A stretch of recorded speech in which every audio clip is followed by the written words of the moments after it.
अस्सलामुअलैकुम। हमारे इस छोटे से चैनल में आप सब लोगों का खैर मकदम है। यहाँ पर हम लोग आरपीएससी फर्स्ट ग्रेड के लिए सब्जेक्ट उर्दू की निःशुल्क तैयारी कर रहे हैं। हालांकि निःशुल्क शब्द, ये जो लफ्ज़ है, ये सुनकर लोगों को ऐसा लगता है कि जो चीज़ फ्री में है उसमें क्या ही कंटेंट में मज़ेदार कंटेंट होगा। लेकिन जब आप लोग इस वीडियो को, इससे पहले के तमाम वीडियोस को देखेंगे तो आप पाएंगे कि ये कंटेंट इतना दमदार है जितना कि आप लोग कोचिंग में पढ़ रहे हैं या कोई कोचिंग का ऐप लेकर के पढ़ रहे हैं, उनमें आप एक बार तुलना करके देखिए कि कहाँ पे कंटेंट सबसे ज़बरदस्त मिल रहा है, कहाँ पर चीज़ों को ज़बरदस्त तरीके से समझाया जा रहा है। और हम लोग इस तरह से पढ़ते हैं कि सीधा फैक्ट व्हाइट बोर्ड पे या डिजिटल बोर्ड पर उंडेल नहीं दिया जाता है। हम लोग उन फैक्ट्स पर आराम से ठहरते हैं, ठहर कर पढ़ते हैं और ठहर कर उस फैक्ट को समझने की कोशिश करते हैं, जहाँ से प्रश्न आने की जो पॉसिबिलिटी है वो बहुत ज़्यादा रहती है। हालांकि मैं जानता हूँ कि जो चीज़ फ्री में मिलती है उसकी कोई ज़्यादा कदर नहीं होती, लेकिन फिर भी मैं आपको यकीन दिलाता हूँ कि इस चैनल पर जो हम लोग कंटेंट पढ़ रहे हैं उस कंटेंट से आरपीएससी फर्स्ट ग्रेड के पेपर में 130 से 140 सवाल इंशाअल्लाह जरूर निकलेंगे। अगर आप चैनल पर नए आए हैं तो मेरी आपसे पुरजोर अपील है कि आप चैनल को सब्सक्राइब कीजिए, और जो लोग पुराने हमारे व्यूअर्स हैं उनसे भी मेरी अपील है कि आप चैनल को, वीडियो को लाइक ज़रूर करें और पॉजिटिव कमेंट करें। आप लोग वीडियो को देखते हैं और ऐसे ही चले जाते हैं, ना तो कोई लाइक मिलता है और ना ही कोई कमेंट मिलता है। अगर इसी तरह से चलता रहा तो आगे की क्लासेस कंटिन्यू कर पाना हमारे लिए भी, अगर हम मोटिवेट ही नहीं होंगे तो क्लासेस कैसे कंटिन्यू कर पाएंगे। तो आप हमको मोटिवेट कीजिए, हम आगे की क्लासेस लेकर के आते रहेंगे। और आप लोग जानते हैं एक क्लास को तैयार करने में, बनाने में कम से कम 4 घंटे का टाइम लगता है। तो उस मेहनत को देखते हुए तो आप कमेंट कर ही सकते हैं, लाइक कर ही सकते हैं।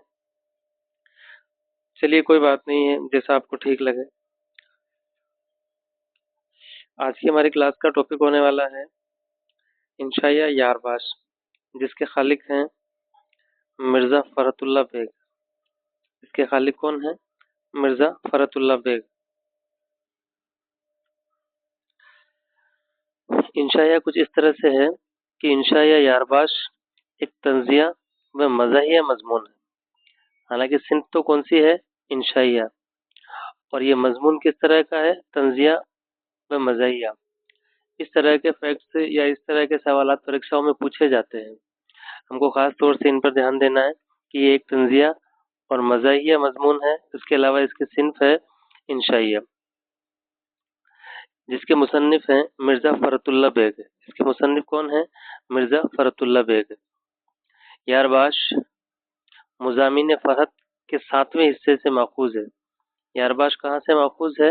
यारबाश जो मिर्ज़ा फ़रतुल्लाह बेग के मुज़ामिन फ़रहत के 7वें हिस्से से माखूज इसको किया गया है। मज़मून की शुरुआत इन अल्फाज से होती है। अब हम मज़मून की शुरुआत कर रहे हैं। फ़ारसी हमने पढ़ी है और बहुत दूर तक पढ़ी है। यहाँ पर फ़ारसी ज़बान का इस्तेमाल किया गया है, ये हमको ध्यान रखना है।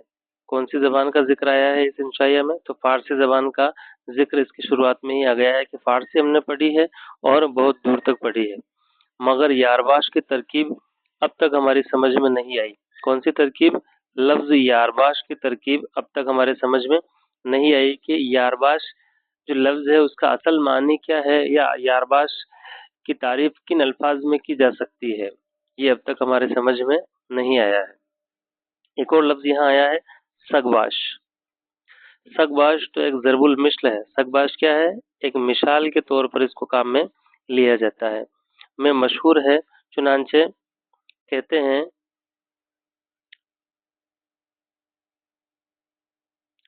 सगबाश क्या है?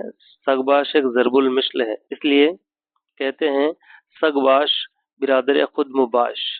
ये हमको याद रखना है कि ये किस मजमून से ये लफ्ज़ लिए गए हैं। तो ये लफ्ज़ यारबाश से लिए गए हैं। और यारबाश के अलावा एक और कौन सा लफ्ज़ आया है? तो वो है सकबाश। सकबाश बिरादर खुद मुबाश, ये एक ज़रबुल मिसल है जिसका यहाँ पर इस्तेमाल किया गया है। मगर यारबाश न किसी मुहावरे में सुना और न किसी ज़रबुल मिसल में देखने में आया है।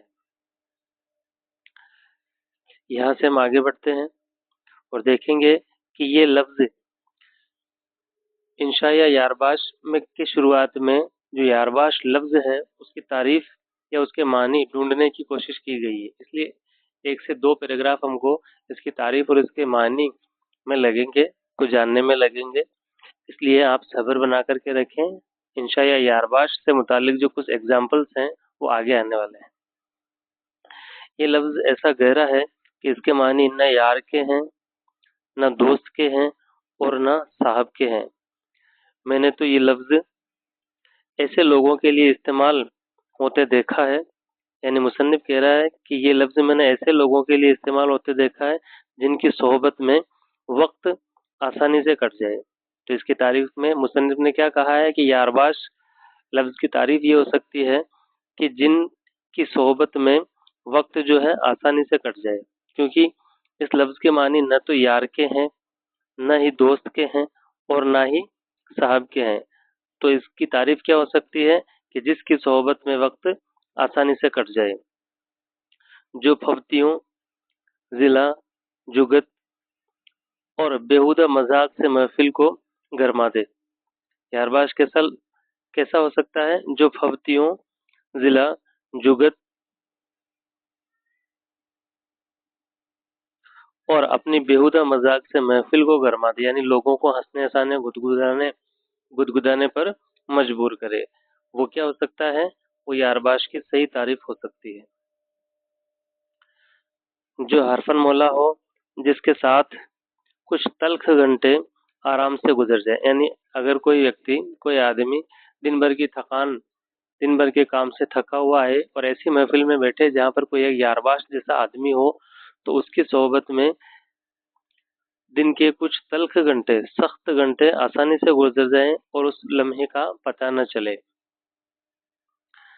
आगे हम देखेंगे कि इसमें इंशा या यारबाश में यारबाश के किरदार का जो रोल अदा कर रहे हैं उस इंसान का नाम है एहसनुल्लाह खान। क्या नाम है? एहसनुल्लाह खान इस मजमून का मरकजी किरदार है। एहसनुल्लाह खान के नाम के साथ खानी का दुम छल्ला, यानी खान होने का दुम छल्ला लगा हुआ है, मगर ये पठान नहीं है। ये क्या है भाई? खाने का दुम छल्ला छल्ला तो इसके साथ लगा हुआ है, लेकिन एहसनुल्लाह जो है वो पठान नहीं है। नाम के शुरू में एहसन लिखा हुआ है। एहसन जरूर है, मगर हुस्न का कोई ताल्लुक इसकी शक्ल सूरत में नहीं है। अब रहा अल्लाह। अब क्या रहा? अल्लाह। तो अल्लाह हर शख्स के साथ है। एहसनुल्लाह खान के नाम में जो 3 लफ्ज इस्तेमाल किए गए हैं उन तीनों का यहाँ पर तज़किरा कर दिया गया है, एहसन, अल्लाह और खान। खान यानी खाने का दुम छल्ला लगा हुआ है, हालांकि ये पठान नहीं है। दूसरा एहसन, तो हुस्न, एहसन इसके नाम में जरूर है, मगर हुस्न का कोई ताल्लुक इनकी शक्ल और सूरत से रूनुमा नहीं होता है। और रहा बीच वाला लफ्ज अल्लाह, तो अल्लाह हर शख्स के साथ में है।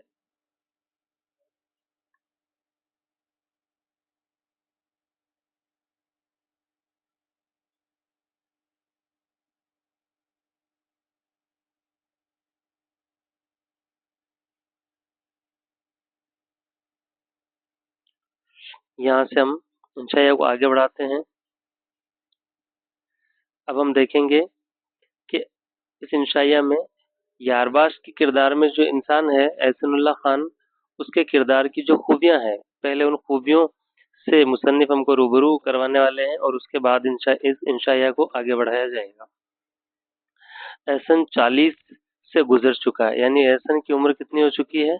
40। ये हमको याद रखना है कि एहसनुल्लाह खान की उम्र जो है 40 साल की हो चुकी है, मगर ये बच्चों में बच्चा और बूढ़ों में बूढ़ा हो जाता है, यानी हर किस्म के, हर तबका के, हर उम्र के लोगों के साथ इसका किरदार ऐसा है कि हर तबका के लोगों के साथ ये ढल जाता है, बातचीत में मशगूल हो जाता है और उनको हंसाने गुदगुदाने में माहिर है। जहाँ जाता है शमाए महफिल बन जाता है। जल्दी से।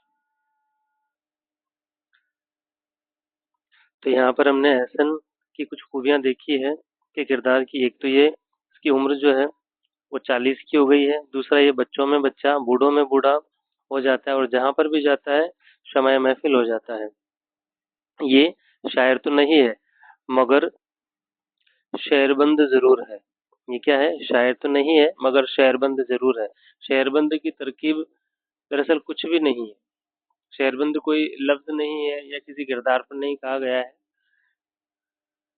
आगे हम देखते हैं इसकी बात का कोई बुरा नहीं मानता, यानी जहाँ जिस महफिल में एहसन चला जाता है, चाहे कितनी बड़ी से बड़ी तकरार या कितनी बड़ी से बड़ी बहस हो जाए, कोई भी इसकी बात का बुरा नहीं मानता है। सब हंसी खुशी बैठते हैं और हंसी खुशी उठते हैं। जब महफिल जमती है तो सब लोग हंसी खुशी बैठते हैं और हंसी खुशी उठते हैं। कोई भी एहसन की बात का बुरा नहीं मानता है। और जब महफिल खत्म होती है तब हर शख्स यही कहता है कि एहसन भी क्या यारबाश आदमी है। क्या कहा जाता है एहसन के बारे में? कि एहसन भी क्या यारबाश आदमी है।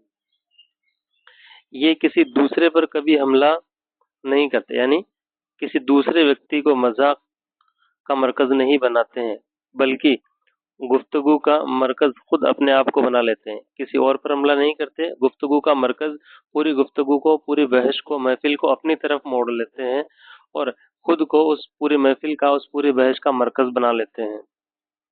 हालांकि हर महफिल बिना किसी नतीजा खत्म होती है। हंसी खुशी, आगे हमने पढ़ ही लिया है कि हंसी खुशी बैठते हैं, हंसी खुशी उठ जाते हैं। और जितनी भी महफिलें यारबाश एहसनुल्लाह खान के साथ में होती है वो बिना किसी नतीजा के खत्म हो जाती है। और जब महफिल खत्म होती है तो कोई भी एहसन की बात का बुरा नहीं मानते हैं। बाज लोग एहसन को बेवकूफ समझते हैं। ये उन लोगों की बेवकूफ़ी है जो लोग एहसन को बेवकूफ समझते हैं कि एहसन तो क्या है? बेवकूफ है।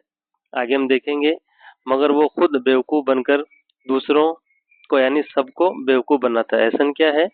खुद बेवकूफ बनकर के दूसरों को बेवकूफ बनाता है। वो समझता है कि चंद लम्हे हंसते बोलते निकल जाएं। एहसन क्या समझता है? एहसन का इरादा यह होता है, इसलिए वो अपने आप को हंसी का पात्र, हंसी का किरदार बना लेता है लोगों के सामने। वो ये समझता है कि चंद लम्हे अगर हंसते बोलते निकल जाएं तो गनीमत है। दिन भर की थकान उतर जाए, यारों दोस्तों के साथ हंस लें, बोल लें, हंसी खुशी के साथ बैठें, हंसी खुशी उठें और चंद लम्हे, तल्ख लम्हे जिंदगी के गुजर जाएं तो ये गनीमत है। इसलिए वो अपने आप को लोगों के सामने बेवकूफ, बेवकूफों की तरह से पेश करता है, हालांकि एहसन बेवकूफ नहीं है। इस फिक्रे को वही समझ सकता है जो कभी मेरठ में किसी सराय में ठहरा हो। क्या बात कही गई है मुसन्निफ के जरिए से कि इस फिक्रे यानी यारबाश के किरदार को समझने के लिए वही आदमी इसको समझ सकता है, या इस फिक्रे को वही समझ सकता है जो कभी मेरठ की किसी सराय में ठहरा हो। कहाँ ठहरा हो भाई? मेरठ की किसी सराय में ठहरा हो, जिसने वहां की भटियारियों की लड़ाई देखी हो। मेरठ की किसी सराय में ठहरा हो और क्या देखा हो? वहां की भटियारियों, जो खाना बनाने वाली होती है, उनकी भटियारियों की लड़ाई, खाना बनाने वाली, रोटियां बनाने वाली होती है, उन भटियारिनों की लड़ाई को देखा हो, जो कई दिनों तक चलती है। इन भटियारियों की लड़ाई जो होती है मेरठ में, वो कई दिनों तक चलती है और बेनतीजा रहती है। जैसे एहसन जिस महफिल में चला जाता है वो महफिल कैसी होती है? बेनतीजा खत्म हो जाती है। उसी तरह से मेरठ की भटियारियों की जो लड़ाई, जो जंग चलती है, वो बेनतीजा रहती है। गोया इस बहस को कुंडे के नीचे दबा दिया जाता है। किसके नीचे दबा दिया जाता है? कुंडे के नीचे दबा दिया जाता है। ता फुर्सत आइंदा, यानी कभी जब दोबारा फुर्सत मिलेगी तो इस बहस को फिर से शुरू किया जाएगा। ता फुर्सत आइंदा दबा दिया जाता है। ये कहा जाता है कि जब मेरठ की भटियारियां हैं, वो बहस खत्म करने के लिए क्या करती है, उनके पास जो कुंडा होता है जिसमें आटा गूंथा जाता है, उस कुंडे को उल्टा कर देती है। इसका मतलब ये होता है कि अब ये जो बहस है वो यहीं पर थम जाएगी और जब कभी दोबारा फुर्सत मिलेगी तो इस बहस को फिर से शुरू किया जाएगा। तो बहस खत्म करने का तरीका क्या है कि आटे के कुंडे को जो मिट्टी का बना हुआ पात्र होता है उसको कुंडा बोलते हैं गाँव में। बहुत से लोग हम लोग जानते ही हैं कि कुंडा क्या होता है, जिसमें आटा गूंधा जाता है, मिट्टी का बना हुआ होता है, ज्यादातर काले रंग का होता है। तो उस भैंस को ये भटियारी ने कैसे बंद करती है, उसको उल्टा रख देती है। इसका मतलब ये होता है कि महफिल और भैंस दोनों खत्म हो गई है। जब दोबारा फुर्सत मिलेगी तो इसको फिर से शुरू कर दिया जाएगा। अब मुसन्निफ यारबाश एहसानुल्लाह खान के साथ की कुछ ऐसे एग्जाम्पल्स हमारे सामने पेश करने वाले हैं जो मुसन्निफ के खुद के देखे और सुने हुए हैं। यहाँ से हम इस इंशाइया को आगे बढ़ाते हैं। मुसन्निफ कहते हैं कि कई बरस की बात है, हम 6-7 दोस्त बैठे बातें कर रहे थे। उस जमाने में फोर्ड की नई V8, एक तो कौन सी गाड़ी आई थी, फोर्ड की नई V8। इन गाड़ियों को उस टाइम पर मोटर बोला जाता था। ज्यादातर हम लोग मोटर या गाड़ी लफ्ज का इस्तेमाल करेंगे इस इंशाइया में। तो फोर्ड की नई V8 और शेवरलेट का नया मॉडल आया था। दोनों ही जानी मानी कंपनियां हैं, रही हैं इंडिया में। हालांकि दोनों ही फॉरेन कंपनियां थी और दोनों ही अब मौजूदा हाल में इस वक्त ये दोनों ही कंपनियां इंडिया में कारोबार नहीं कर रही है, दोनों ही इंडिया से जा चुकी हैं, फोर्ड और शेवरलेट। तो एक तो आई थी फोर्ड की नई V8 और दूसरी शेवरलेट। एक तो थी शेवरलेट और दूसरा फोर्ड V8। ये दो नए मॉडल आए थे उस वक्त, उस जमाने में। अब हम देखेंगे कि इन गाड़ियों का जिक्र क्यों आया है। तो अहमद ने फोर्ड की V8, अहमद ने तो क्या ली, फोर्ड की V8, और महमूद ने ली शेवरलेट।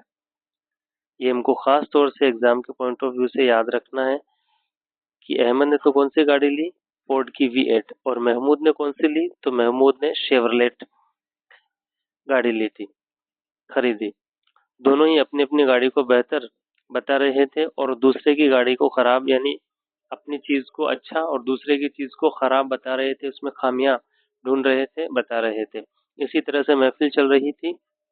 इतने में मिस्टर एहसन आए और कहा कि आजकल की गाड़ियां टीन के जापानी खिलौने हैं। मिस्टर एहसन आए और उन्होंने क्या कहा, जब इन्होंने देख लिया कि महफिल जो है कुछ गर्म हो गई है, तल्ख होने जा रही है, बहस कुछ ज्यादा ही बढ़ गई है, तो इन्होंने पहले जायजा लिया कि किन लोगों में बहस चल रही है और किस टॉपिक पर बहस चल रही है। इनके किरदार की खूबी ये थी कि ये सीधे ही महफिल में या बहस में नहीं कूद जाया करते थे। ये पहले देखा करते थे कि किस तरह के लोग बहस कर रहे हैं और किस टॉपिक पर बहस कर रहे हैं।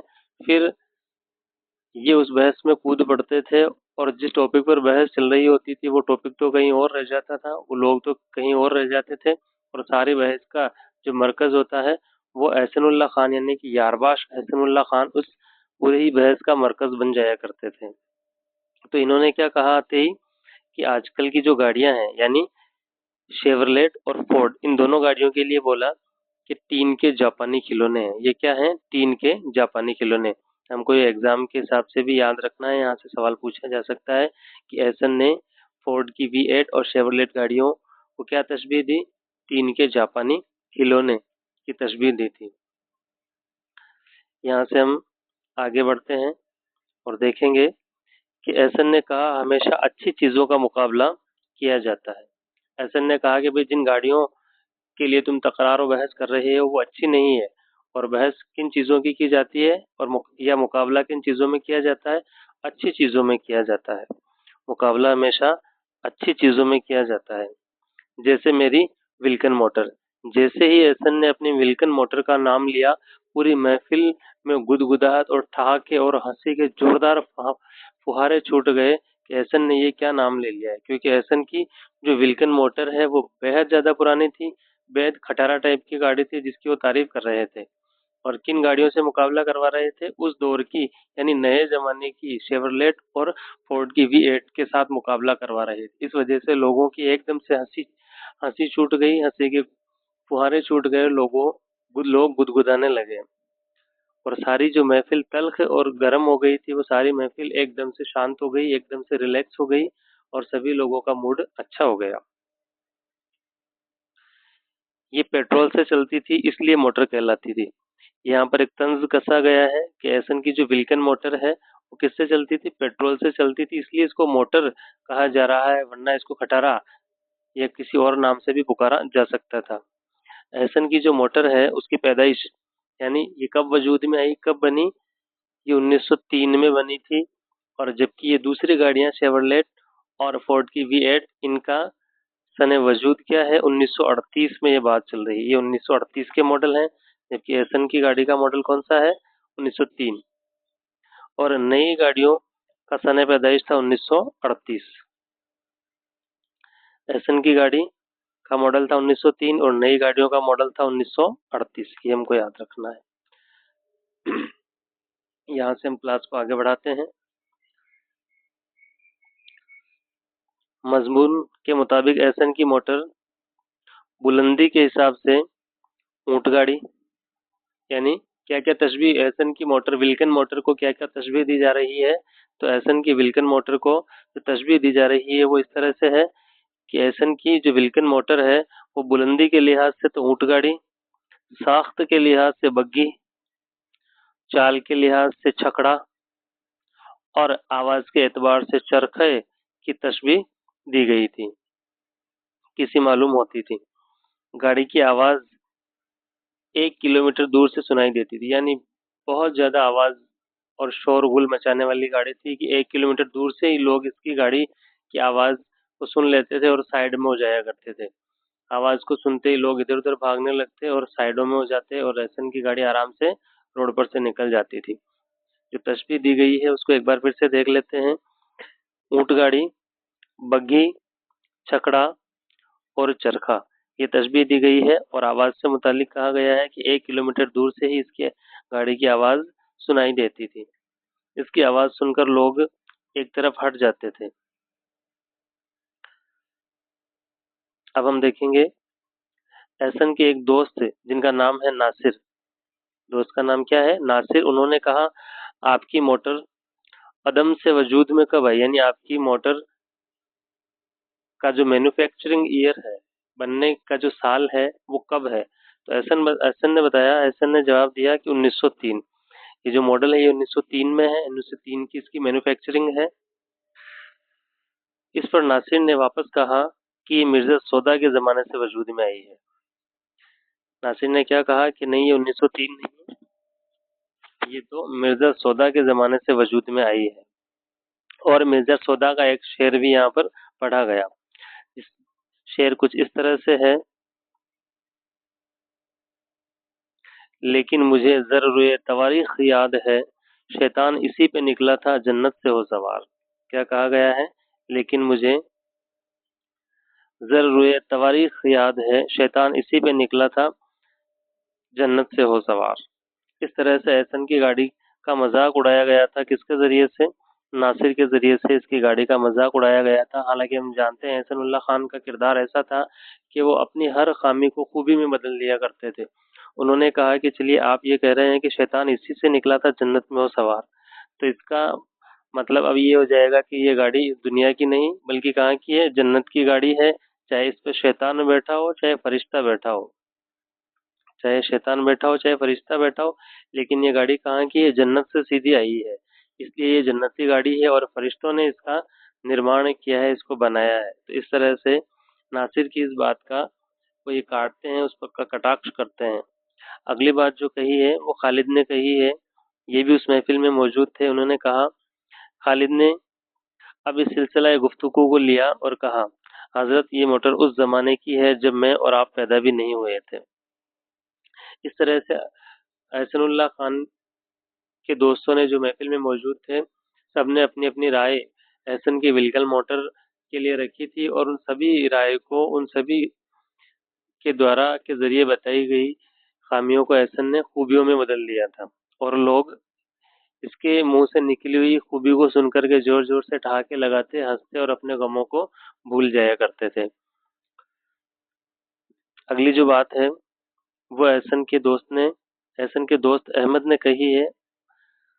अहमद ने कहा, ऊंची बहुत है, फैशन के खिलाफ है। इन सारी बातों का मजेदार तरीके से एहसनुल्लाह खान ने का जवाब दिया था कि दलील पेश करी थी। अगली बात कही थी कासिम ने कहा, ऊंची मोटर जल्दी उलट जाती है। आगे नसीर ने कहा था, और ये जो चलने में हूल मचाती है उसमें भी कोई खूबी, यानी एहसन इन तमाम खामियों को खूबियों में तब्दील कर रहे थे और अपनी दलील पेश कर रहे थे। इसलिए नसीर ने पूछा कि ये जो चलने में हूल यानी शोर मचाती है उसमें भी क्या कोई खूबी है या ये इसकी खामी में शुमार हो जाएगी। इस पर एहसन ने जवाब दिया कि मैंने जानबूझकर इसकी ये आवाज़ महशर यानी इसकी जोर से चीखने की शोर की आवाज़ को क्या तस्बीह दी गई, आवाज़ महशर की तस्बीह दी है एहसन ने, और कहा है कि मैंने जानबूझकर इसकी ये आवाज़ महशर कायम कर रखी है। एहसन इस मोटर का यानी इस विल्किन मोटर का इस्तेमाल 12 बरस से कर रहे थे। हालांकि ये इन्होंने नई नहीं खरीदी थी, इन्होंने सेकंड हैंड ये इस गाड़ी को खरीदा था। एहसन के किरदार की एक खूबी और ये है कि वो कबाड़ियों से या नीलामी में जाकर के कोई चीजें खरीदते थे और अपने पूरे घर को कबाड़ियों के सामानों से या नीलामी में मिले हुए सामानों से इन्होंने भर रखा था। 12 बरस से इस मोटर का इस्तेमाल कर रहे थे, लेकिन मोटर की उम्र वजूद से 40 बरस है, यानी मोटर अपनी मैन्युफैक्चरिंग ईयर से तो इसकी जो उम्र है वो मोटर की उम्र हो गई है 40 बरस। हालांकि एहसन इसको केवल 12 साल से इस्तेमाल कर रहे हैं, क्योंकि इन्होंने इसको सेकंड हैंड किसी से या तो नीलामी या कबाड़ से खरीदा था। आगे बढ़कर के देखते हैं, एक दफा पुलिस ने जबरदस्ती एहसन की मोटर का चालान कर दिया था। मजेदार किस्सा है ये कि एक दफा पुलिस ने जबरदस्ती एहसन की मोटर का चालान कर दिया और एहसन पर मुकदमा चला। तो एहसन ने मुकदमे के दौरान जज साहब से कहा कि मेरी गाड़ी के नीचे आकर के कोई दब नहीं सकता है, इसकी चीखो पुकार, इसमें किसी हॉर्न की जरूरत नहीं है, क्योंकि इसकी आवाज ही इतनी है कि लोग इसकी आवाज को सुनकर ही दूर हो जाते हैं। इसका प्रैक्टिकल एग्जाम्पल देने के लिए एहसन ने जज साहब को इनवाइट किया है कि आप एक बार मेरी गाड़ी में बैठ करके देखिए, उसके बाद भी अगर आपको लगे कि हाँ इस गाड़ी से कोई किसी को नुकसान हो सकता है तो आप बेशक मुझ पर मुकदमा चलाइए और मुझको सजा दे दीजिए। तो जज साहब भी बेचारे सीधे आदमी थे, भले आदमी थे, उन्होंने कहा कि चलिए एक बार प्रैक्टिकल ही देख लेते हैं। तो जज साहब को प्रैक्टिकल एग्जाम्पल दिया और उनको अपनी गाड़ी में बैठने के लिए इनवाइट किया। उनको गाड़ी में बैठाया। जैसे ही ड्राइवर ने गाड़ी स्टार्ट की, मोटर ने ऐसी चीख मारी कि गरीब उछल पड़ा, गरीब यानी जज साहब।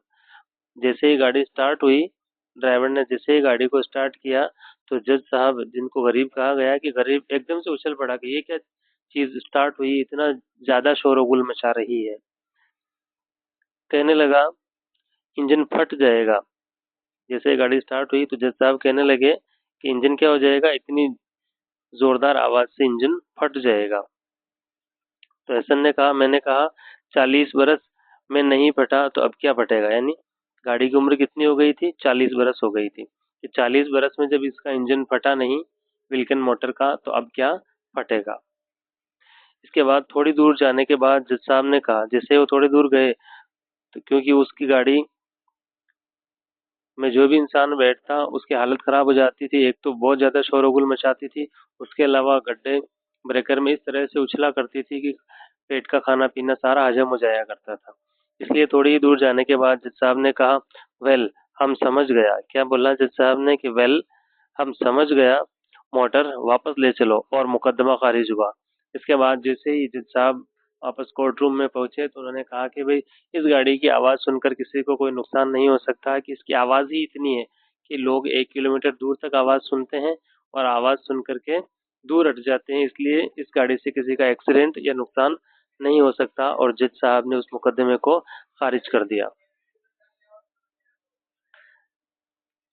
आगे हम देखेंगे कि इनके दोस्त रामकिशन ने क्या कहा। रामकिशन ने कहा, आपकी गाड़ी ने तो खाना हजम कर दिया। रामकिशन ने कहा था कि आपकी गाड़ी ने क्या कर दिया, खाना हजम कर दिया। इस पर एहसनुल्लाह खान जवाब देते हैं कि मैं तो चाहता हूँ कि हर हॉस्पिटल में, हर दवाखाने में, हर शिफा खाने में इस तरह की गाड़ी रखी जाए, और जो मरीज कब्ज के या इस तरह के पेट की बीमारियों के जो मरीज आते हैं, हाजमे के मर्ज वाले जो मरीज आते हैं, उनको ऐसी गाड़ियों में बैठाया जाए और शहर का एक चक्कर लगवा दिया जाए, ताकि इससे क्या होगा कि उनके हाजमे की जो शिकायत है वो दूर हो जाएगी। एहसन की गाड़ी का एक बार एहसन की गाड़ी का एक पुर्जा टूट गया, जो 85 इसमें एहसन के 85 रुपया खर्च हुए। एहसन ने एक नई रग्बी मोटर, विल्किन मोटर के बाद में एहसन ने एक दूसरी मोटर, सेकेंड हैंड मोटर या तो नीलामी या कबाड़ से खरीदी थी, जिसका नाम था रग्बी मोटर। क्या नाम था? Rugby motor. ये खरीदी, जिसकी वजह से पुरानी मोटर को बेचने की नौबत आई, क्योंकि नई रग्बी मोटर को गैराज में खड़ा कर दिया गया और जो पुरानी विल्किन मोटर थी उसको सहन में खड़ा रखा गया था। वो जगह घेर रही थी या जो भी कारण रहे होंगे, इस वजह से उसको बेचने की नौबत आई। तो एहसन ने एक कबाड़ वाले से 100 रुपये में उस गाड़ी का सौदा कर लिया। पुरानी गाड़ी का सौदा कितने रुपये में हुआ? 100 रुपया में हुआ। 100 रुपया में उसका सौदा हुआ। 100 में से 20 रुपये शोफर हजम कर गया, यानी उसका ड्राइवर हजम कर गया। बाकी बच्चे 80 रुपये। 100 में से जो 80 रुपये बचे उसमें से 5 रुपये मिलाकर 85 रुपये हुए और ये 85 रुपये कारखाने वाले को दिए। इस तरह से उस पुरानी गाड़ी को, विल्किन मोटर को बेचा गया था, क्योंकि नई रग्बी मोटर एहसनुल्लाह खान ने खरीद ली थी। यहाँ से हम आगे देखेंगे। और उस कबाड़ी वाले ने, जिसने 100 रुपये में गाड़ी को खरीदा था, उस कबाड़ वाले ने मोटर का एक पुर्जा, केवल एक ही पुर्जा, जिसको मैग्नीटो बोला गया है, उसको 185 रुपये में बेचा। यानी एहसनुल्लाह खान ने बेहद कम रेट में वो सौदा कर लिया था, जबकि उसके पुर्जे ही 185 रुपये में बेचे जा रहे थे। रुपए में बेचा। जाहिद और आबिद, यहाँ पर हम ये दो नए किरदार, नए दोस्तों के बारे में देखेंगे। ये दोनों ही एहसनुल्लाह खान के बेहद पक्के और करीबी दोस्त हैं इस इंशाइया के मजमून के हिसाब से। तो हमको ये याद रखना है कि एहसनुल्लाह खान के बेहद करीबी और पक्के सच्चे दोस्त कौन से थे? तो वो थे जाहिद और आबिद। दोनों ही एहसन के सबसे अच्छे दोस्त थे।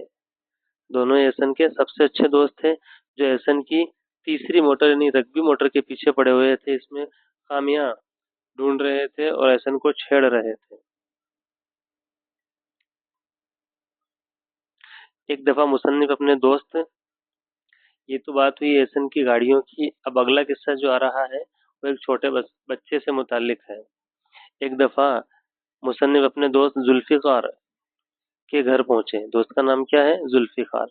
जुल्फिकार के घर पहुंचे तो वहाँ मिस्टर एहसन पहले से मौजूद थे। वहाँ पहले से मौजूद थे मिस्टर एहसन, जो उसके लड़के सादिक। ये हमको याद रखना है कि जुल्फिकार के लड़के का नाम क्या था? तो सादिक था। सादिक से बहस कर रहे थे कि दो चौक नौ होते, यानी दो के पहाड़े पर बहस चल रही थी छोटे से बच्चे के साथ। एहसनुल्लाह खान, हमने इनकी किरदार की खूबियों में देखा है कि ये बच्चों के साथ बच्चा बन जाया करते थे। तो छोटे बच्चे के साथ बच्चे बन गए और उसके साथ मजाक कर रहे थे कि दो चौक नौ होते हैं, जबकि बच्चा इस बात को, क्योंकि उसने रटा हुआ था दो का पहाड़ा, तो वो जिद कर रहा था कि दो चौक 8 होते हैं। तो एहसनुल्लाह खान ने कहा कि तुम इस बात को साबित करो कि दो चौक 8 कैसे होंगे। तो बच्चा साबित नहीं कर पाया। फिर एहसनुल्लाह खान ने कहा कि तुम ऐसा करो कि कंकर 8 कंकर ले कुछ कंकर लेके आओ और दो दो की 4 ढेरियां बनाओ, यानी दो चौक कितने होंगे हमको पता चल जाएगा। दो दो की 4 कंकर की ढेरियां बनाओ। तो इस तरह से उस बच्चे ने जब दो दो की 4 ढेरियां बनाई तो दो चौक 8 हुए और बच्चा खुशी के मारे उछल पड़ा। उसको लगा कि उसने एक बड़े आदमी को, यानी एहसनुल्लाह खान को हरा दिया है, और उसने पूरे घर में गुल मचा दिया, शोर मचा दिया है कि मैंने एहसनुल्लाह खान चचा को हरा दिया है। तो मुसन्निफ उनसे कहता है कि भाई एहसन, तुम इतने बड़े हो फिर भी बच्चों के साथ लगे हुए हो। इस पर एहसन ने जवाब दिया कि मैं इस बच्चे के साथ इसलिए लगा हुआ था कि मैंने इसको प्रैक्टिकल करके समझाया है।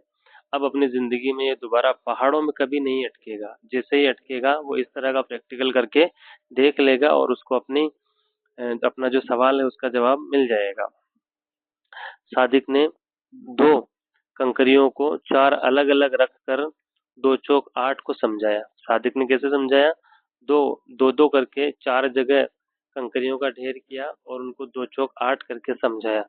सादिक की उम्र 4 से 5 वर्ष थी, जो कि पहली जमात में पढ़ता था। सादिक किसका बेटा था? तो सादिक जुल्फिकार का बेटा था, जो कि 4 से 5 वर्ष की उम्र का था, पहली जमात में पढ़ता था। इसके साथ एहसनुल्लाह खान की बहस किस बात पर हुई थी? दो के पहाड़े पर हुई थी, जिसमें एहसनुल्लाह कहते थे कि दो चौक 9 होते हैं, जबकि सादिक ने कहा कि दो चौक 8 ही होते हैं।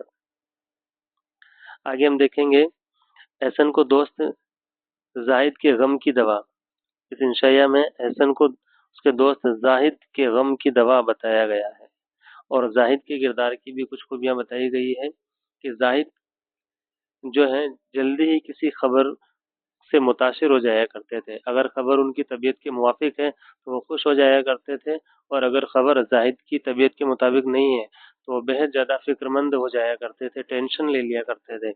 और उस टेंशन को और उस फिक्र को दूर करने के लिए कौन रूनुमा होते थे? उस टेंशन को उस फिक्र को दूर करने के लिए मियाँ एहसनुल्लाह खान रौनक अफरोज हुआ करते थे, इसलिए एहसनुल्लाह खान को जाहिद के गम की दवा बताया गया है। मियाँ जाहिद की तबीयत कुछ अजीब है। वो खबर जो तबीयत के मुवाफिक होती है उससे खुश और जो खबर उनकी तबीयत के मुवाफिक ना हो तो फिक्र में मुब्तला हो जाते हैं, यानी फिक्रमंद हो जाते हैं।